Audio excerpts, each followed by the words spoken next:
Arrancamos un nuevo bloque de Laberinto de Voces y como lo anunciamos hace un minutos nomás, estamos en comunicación con Félix Kraus, fiscal de la Nación. ¿Cómo anda, Félix? ¿Nos escuchás? Hola, buen día, ¿cómo están? Buen día. Muy bien, acá todo el equipo de Laberinto de Voces te escucha y quiere conversar un ratito con vos. Así que bueno, arrancamos la charla, Félix, ¿te parece?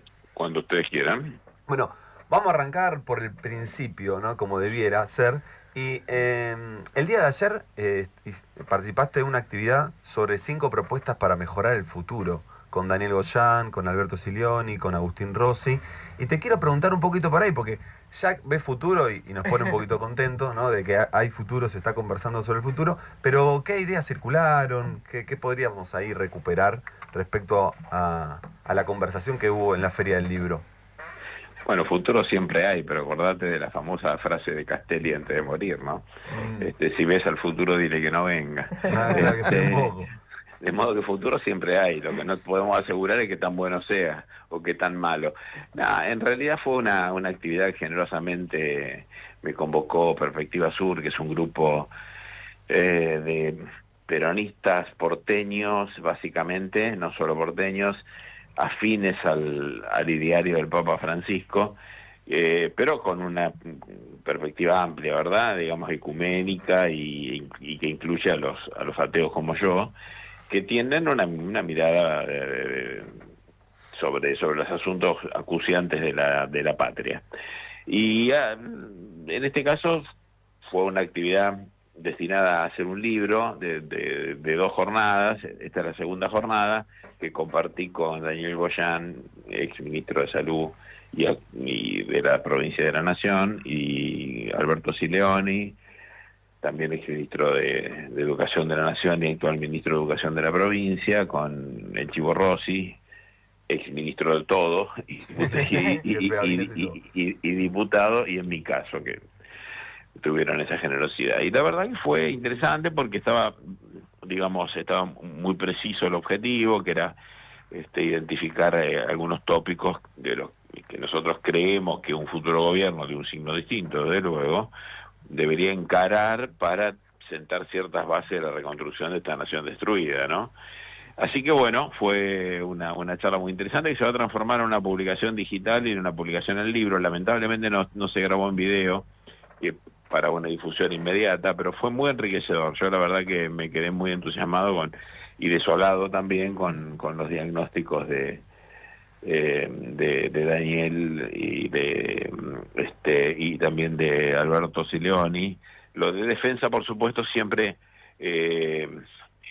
está como un poco más diferido porque no estamos en una guerra formalmente, pero bueno, cada vez más estamos en la necesidad de tener herramientas de disuasión dada la dinámica que están cobrando los acontecimientos respecto a parte de nuestro territorio, ¿no? Así que bueno, en lo que a mí me tocó, hice algunas consideraciones sobre el sistema judicial. Qué tema, ¿no? Porque vamos a entrar a la entrevista más de lleno, pero Sí. educación, salud, justicia, ¿no? Y seguridad, en este contexto que cada vez estamos más inseguros o tenemos menos frontera, no sé bien cómo definirlo, son parte de las cosas que hay que discutir hacia adelante, sí o sí. No sé muy bien para dónde, ¿no? Pero que tienen que estar en la conversación pública y con un criterio de igualdad y de sociedad. O sea, hay otros, sin lugar a dudas. Bueno, ahí en ese sentido yo, por supuesto, le dejo el turno a Daniel y al Chivo y a Alberto, que ustedes los podrán entrevistar, porque además son personas que vienen con un recorrido previo a la gestión y siguen con sus propios espacios nacionales de reflexión, tanto de la Fundación Soberanía Sanitaria, donde está Daniel, como Alberto, que es un pedagogo, digamos, destacado, ¿no? Y Agustín, que fue el último ministro de Defensa que se fue civil, que se fue aplaudido por las Fuerzas Armadas, porque estableció un plan de reequipamiento y porque mejoró su condición salarial dignificándolo, ¿no? Es paradójico, porque después los militares votan a estos sectores reaccionarios que terminan diezmándolos, pero bueno, insisto, esos temas se los dejo a ellos. En lo que a mí me compete, o lo que me siento más habilitado para hablar, traje algunas propuestas que se las puedo repetir a ustedes porque podemos abreviarla mucho, que son discusiones que están circulando hace tiempo, ¿no? Una respecto a la Corte. Yo creo que la Corte no puede tener 3 miembros. Rápidamente deben ser cubiertos esos cargos y deben ser cubiertos por integrantes que sean mujeres para llegar a un equilibrio. La Constitución Nacional en 3 oportunidades menciona lo que llaman actos de afirmación, acción afirmativa, se llaman afirmación, acción positiva, lo llama la Constitución, es discriminación positiva, que es discriminar a favor de la mujer para compensar las discriminaciones perjudiciales que sufrió a lo largo de siglos. Entonces, esto es, deben establecerse acciones en esa dirección. Una de ellas es un sistema judicial donde la paridad de género sea obligatoria, ¿no? Y hasta que eso suceda, debe establecerse como cultura, y me parece que además sería bueno que no fueran porteñas, ni que no fueran del sector de la zona núcleo, que es de donde son 2 de los jueces. Uno es rafaelino, el otro santafesino. En fin, hay una sobrerepresentación no solo de una provincia, sino de una región, con una economía próspera, con una característica idiosincrática determinada, con una ideología subyacente a esos intereses. Y Rosencrantz, que bueno, es un hombre que no se sabe muy bien si es porteño o correntino, pero lo que sí se sabe es que es de las grandes empresas, ¿no? Eso sí se sabe. Y en cuanto a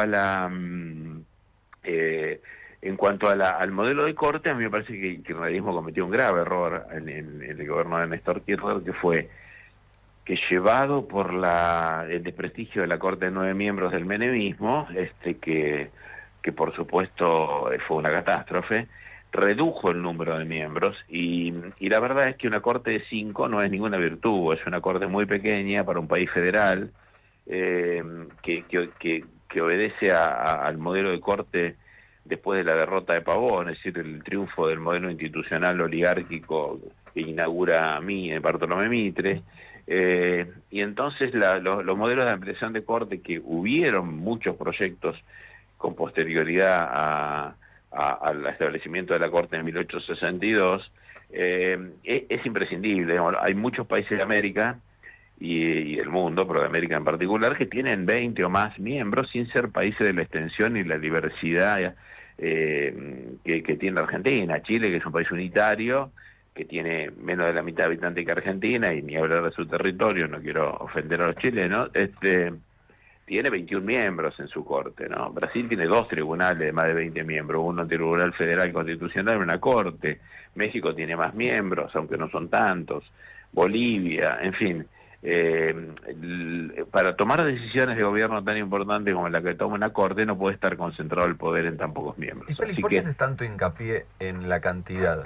¿No? Porque hoy o sea, por supuesto que tiene una mirada cualitativa, no solo cuanti, ¿no? Pero claro, el modo en que la justicia está interviniendo o no interviniendo, ¿no? Porque en este contexto, ¿por qué tenemos que mirar a la Corte Suprema y de ahí bueno, desprender el resto de los temas? Porque el pescado se pudre por la cabeza. Cuando se intentó sanear, y se lo saneó en buena medida la Corte durante el kirchnerismo, ahí recordamos que el pescado se pudre por la cabeza, pero cuando trasplantamos la cabeza, el cuerpo sigue podrido. Entonces, digamos que lo que aquí, pero sí la Corte puede tener una actitud muy proactiva, como todo el tiempo se reivindica como la instancia de conducción del Poder Judicial, asunto para discutir, porque esa es la tarea del Consejo de la Magistratura. La Corte es el órgano de gobierno del Poder Judicial, se dice, ¿no? Es el Consejo de la Magistratura. Pero lo más importante es la dilución del poder, digamos, el reparto del poder. No es lo mismo 20 miembros votando que 3 miembros votando. Entonces ahí empieza a jugar la pluralidad, los intereses diversos que tienen los distintos sectores de nuestro país, las identidades distintas, Bueno, nosotros no podemos, algunas nos gustan más y otras nos gustan menos, pero nosotros estamos pensando con un pensamiento liberal porteñocéntrico. En otros lugares del país el pensamiento es otro y es tan respetable como el nuestro, y a lo mejor es mejor inclusive, de manera que merecen una representación, no importa, sin atender el contenido, ¿no? La Corte resuelve los conflictos interprovinciales. Entonces, ¿cómo puede ser que jueces de una misma provincia resuelvan conflictos de otras provincias que no tienen ninguna representación en la Corte? Por poner un caso, el conflicto entre Mendoza y La Pampa respecto al Atuel, que es un conflicto histórico que no termina, que lo ganó La Pampa, pero que nunca termina de ejecutarse. ¿Por qué dos jueces santafesinos van a ser mayoría para resolver la ejecución de un tema que es absolutamente caro para los mendocinos, pero mucho más caro para los pampeanos? No tiene sentido, digamos. Una de las misiones centrales de la Corte es mantener la armonía y la unidad de la Confederación, de nuestras provincias. Bueno, no puede una Corte de 3 miembros que pertenecen a un solo sector cumplir esa misión. El otro tema es el tema del Consejo de la Magistratura, ¿no? El Consejo de la Magistratura ha fracasado, se ha transformado en un entente de corporaciones, o en una alianza de corporaciones, a veces alianza, a veces disputas, adentro de ese estamento en el cual cobran más representación que la política, denigran a la política, todo el tiempo hay ideas y proyectos acá y en otros lugares del mundo, ¿no? España en esto ha sido clara, en donde todo el tiempo se habla de la política como si fuera algo sucio, ¿no? No, hay que despolitizar el Consejo, ¿no? El Consejo es el órgano político del gobierno del Poder Judicial. Zaffaroni lo advertía esto cuando se sancionó la reforma constitucional, todo el mundo endiosaba el Consejo de la Magistratura, que entró 5 minutos antes que termine la convención, y habla del equilibrio de los estamentos, en fin. Después la Corte le dio vida le dio vida a la ley original que había sido derogado por iniciativa de Cristina Kirchner y tuvo más de una década de vigencia para después declarar inconstitucional el tercer proyecto de ley, que era mucho más democrático, el de 2014, y volver a poner en vigencia el primero. ¿Cuál es el misterio de semejante galimatías jurídico? Que vuelve la Corte a presidir el Consejo de la Magistratura. Entonces concentra un poder monumental, que fue lo que no se pretende que suceda. Y la verdad es que la Corte todavía sigue manejando el Poder Judicial. Ahora presentaron un proyecto para cambiar el sistema de selección de jueces, porque las entrevistas se hace un escándalo, entongan todos los concursos, y que sale 25 lo suben al número 3 para que pueda entrar en la terna. En fin, es un fracaso. Yo lo que creo que tiene que haber es una escuela judicial, como hay en España, como hay en otros lugares, donde no sea un concurso el que defina tu aptitud para ser juez, sino que sea una carrera, que lo merece, ¿no? Una tarea de semejante trascendencia, la carrera de 2, 3 años, donde tengas que rendir exámenes de aptitud para muchas cosas, no solo de saber derecho, para conducir grupos, para tomar decisiones, para que conozcas de economía, que conozcas de sociología, que conozcas de psicología, un montón de asuntos que van a ponerse en juego en tu actividad jurisdiccional, y para los cuales los abogados no somos formados ni un poquito. Entonces, eso nos dará capacidad para aplicar después, y después una reforma constitucional que por supuesto requiere consensos y poder acumulado, chiquita la reforma, no una gran reforma, simplemente que liquide al Consejo de la Magistratura, que volvamos a que el abogado que hizo la carrera judicial y que está capacitado para ser juez o ser fiscal, vaya y recorra el camino de siempre. Entre en una terna y el presidente de la Nación elija con el nivel de libertad acotada que tiene el presidente, y el Senado le dé el acuerdo o se lo quite. Y además que esos concursos sean preventivos, eso está previsto en la ley. Quiero decir, se produzcan antes que la vacante esté. Si no, tenemos un poder judicial con la mitad de la vacante y no hay banco de suplentes. Es una locura. Y después los concursos duran 7 años, 6 años. Es todo, al margen de perversiones mayores, es un fracaso operativo monumental, donde hay sectores que tienen un poder desmesurado, como la logia de los abogados, como la logia de los jueces, y que no deberían tenerla. La verdad que no deberían tenerla. Sí, porque termina funcionando como un tapón o el reloj que tiene la justicia o el Poder Judicial, no sé, como marca. A ver, yo te sigo, Félix, me gusta lo que estás planteando, me parece que hay algo de eso que circuló en la charla de ayer, o capaz que poquito, pero tiene que ver con que los que toman decisiones estén formados en la materia, ¿no? Y creo que pedir eso ya es un montón, ¿no? Que no tiene que ver solamente con la justicia, tiene que ver con un montón de ámbitos en donde la gente que toma decisiones no necesariamente tiene formación y criterios sobre las decisiones que toma, por lo cual la sociedad está pata para arriba para eso. Ahora, sobre esta lectura que vos estás haciendo más general, ¿no? Y mucho más seria, te quiero encuadrar un poco en lo que está pasando ahora entre el Poder Legislativo y el Poder Judicial, que nos des una mano para entenderlo, porque estamos todos hablando hace un mes o 3 semanas sobre el enriquecimiento hipotético ilícito de Adorni, del jefe de gabinete, que de repente se empezó a descubrir un montón de cosas, desde casa, tarjeta corporativa, Viajes. ¿Cómo? Viajes. Un viaje, claro, que Aruba, que Río, que... Bueno, Río parece que no fue, ¿no? Bueno, entonces te quiero preguntar sobre qué está haciendo la justicia con eso. O estamos sobredimensionando un caso que se me está mediatizando, pero hay cosas peores, ¿no? ¿Qué debiera hacer la justicia o qué hace la justicia, por ejemplo, con esto? Debería estar investigarlo y en algunos casos parece que está investigando bien, digamos. Uno ve el tema Adorni o ve el tema Andis, más o menos parece que la cosa más o menos bien. Cuando ve el caso Libra parece que no, que entró en una especie de adormecimiento total. Esos temas, algunos son más graves que otros, pero todos son epifenómenos de otros asuntos más grandes, ¿no? Nosotros hemos visto que rechazan el per saltum, aceptan sí, de la reforma laboral, aceptaron otro, rechazaron rechazaron el de, en realidad el per saltum de la CGT, no, del gobierno, y después aceptaron uno, no recuerdo ahora en cuál. Eso es más o menos significativo. Me parece que no sé si fue en la causa Andis, no, en la emergencia universitaria. ¿El per saltum implicaría que la Corte Suprema de Justicia intervenga? ¿No? Sí, per saltum traducido, digamos, el per saltum es el nombre latino, pero se llama recurso extraordinario con salto de instancia. Eso es un bypass. Se saltea las instancias anteriores y se llega directamente a la Corte por temas de trascendencia, de gran trascendencia institucional, ¿no? La Corte inclusive podría hacerlo de oficio, sin que se lo pida a nadie. Es lo que se llama certiorari positivo, ¿no? En nuestro sistema existe el famoso 280, es la plancha en la que le dicen esto no se trata, 280 por el artículo del Código Civil, procesal civil que lo habilita, y la Corte se atribuye la sana discreción. Dicen, fíjate qué paradoja, qué discreción puede ser sana en una república, ¿no?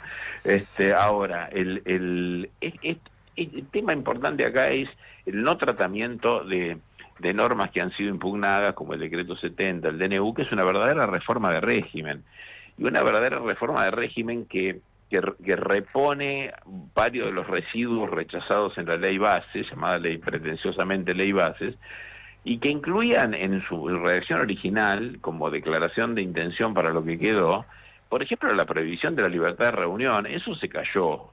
Eso es de una dictadura, es más que el toque de queda. Eso estaba en el proyecto original, por supuesto no pasó, pero otras cosas sí pasaron. Y el tema tiene tanta trascendencia, porque incluye el régimen de privatizaciones que está en marcha, y bueno, debería ser tratado, porque para eso está en las máximas instancias judiciales. No estoy minimizando ni un poquito lo que implica un asunto como el tema Libra, que compromete a los máximos estamentos del Estado, habla de las vinculaciones con estafadores, habla de los empleos anteriores a la función del presidente de la Nación y cómo rendiría tributo de gratitud a su antiguo empleador, habla de la vinculación con personajes oscuros del mundo de las finanzas, pero no lo minimizo ni un poquito, quiero decir.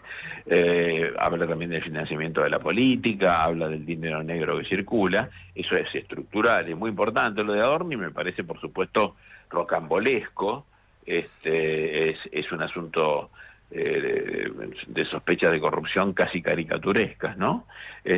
Porque no se puede creer las cosas que uno ve. Falta todavía, ¿no? No, pero esto es así, y hay otras cosas que tienen un profundo sentido ideológico, me parece, ¿no? Digo, el de financiamiento de la universidad y de la salud vinculada con la universidad, los hospitales públicos, el de financiamiento de la educación pública, el de financiamiento del Garrahan, no solo el de financiamiento, sino la agresión física directa a los discapacitados, ya te habla de un régimen autoritario, en el cual solo empezarían a quedar las formas de la democracia y a veces ni eso, y recordemos siempre que a dictadura se llega, ¿no?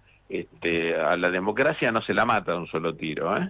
Se la puede matar por inanición, se la puede matar por varias razones, nunca se llega de un momento a otro a una dictadura, porque cuando los sistemas de excepción y de violación de la ley se vuelven regla, lo que deja de ser regla es la legalidad, ¿no? Hola, buen día, Félix, ¿cómo estás? Soy Paula. Mira, ¿cómo estás? Bien, yo te quería preguntar con respecto a este funcionamiento de la justicia y desde la observación ciudadana, te diría.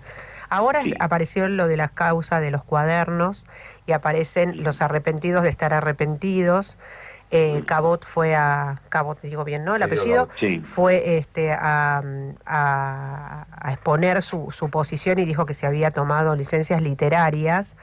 Y lo que se observa, por lo menos si uno está atento a las causas que circulan por el Poder Judicial, es cómo van tomando relevancia según vaya a saber qué termómetro político, podríamos decir, porque de algún modo el análisis parece ser que si la causa Cuadernos se cae o no tiene un sustento como lo habían planteado, la causa Vialidad también, no sé si me seguís con el razonamiento, como que Cristina, tomando la parte por el todo, quedaría sospechada, digo, para la mayoría que dicen, bueno, está presa por todo lo que hizo, que robó, y nadie se detiene mucho a pensar que es porque debía no saber, o sea, no podía no saber, por eso está detenida.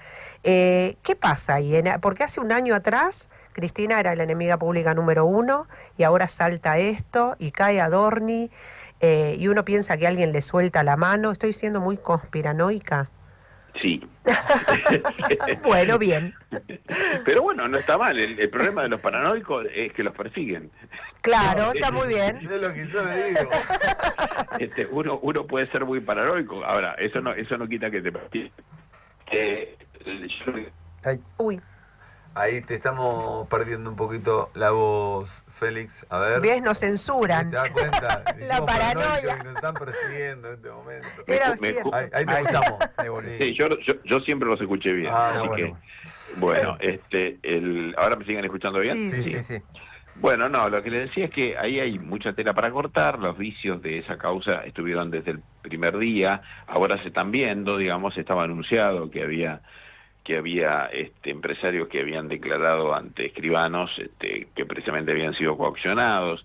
Esa nota de Cabot es increíble, ¿no? Porque no solamente habla de la soberbia con la cual alguien que cree que el poder de sus aliados, sus amigos, va a durar para siempre, y esto incluye al Diario de la Nación, que no son novatos en esto de ser una tribuna de doctrina reaccionaria, digo yo, sino que lo han venido haciendo desde su fundación. Haber habilitado esa nota en su momento, que es una confesión, es una torpeza si uno piensa que la historia no finaliza mientras uno tiene el poder, ¿no? El poder, por definición, es algo que fluye y que cuando lo tenés que empezar a pensar cuánto lo vas a perder. Ahora, lo que vemos en el juicio es lo que ya estaba anunciado que iba a suceder. No se grabaron esas entrevistas porque precisamente no se podía dejar constancia de la extorsión. La diputada que incluye en la ley del arrepentido la necesidad de grabar con medios técnicos, que se supone que son distintos a los medios técnicos que que ya estaban previstos, que es el acta que viene de Gutenberg, ¿no? O sea, nadie va a legislar sobre algo que está legislado. Esto era grábenlo, fílmenlo, grábenlo. Era una diputada jujeña radical, presidenta de la comisión, Gabriela Godoy, presidenta de la comisión de legislación penal, que con un poco de pudor y sentido común dijo, che, si es tan importante la declaración del arrepentido, asegurémonos por un medio de reproducción literal de lo que sucedió, que la persona que declaró libre, tomó una declaración libre. Libre, más o menos, porque vos pensás que siempre hay alguna persona que está detenida y que va a ser premiada con la libertad, como prevé la ley, o con una reducción de pena, no declara libre, declara por una forma indirecta de premio, ¿no? Y eso va contra toda la tradición del derecho liberal, donde dice que el declarante, digamos, tiene que declarar sin interés y sin coacción. Y la verdad que el arrepentido es un declarante que declara con interés, y qué interés, y con coacción, y qué coacción, que es irse con menos pena, a veces sin pena, o irse a su casa o a la gallola, ¿no?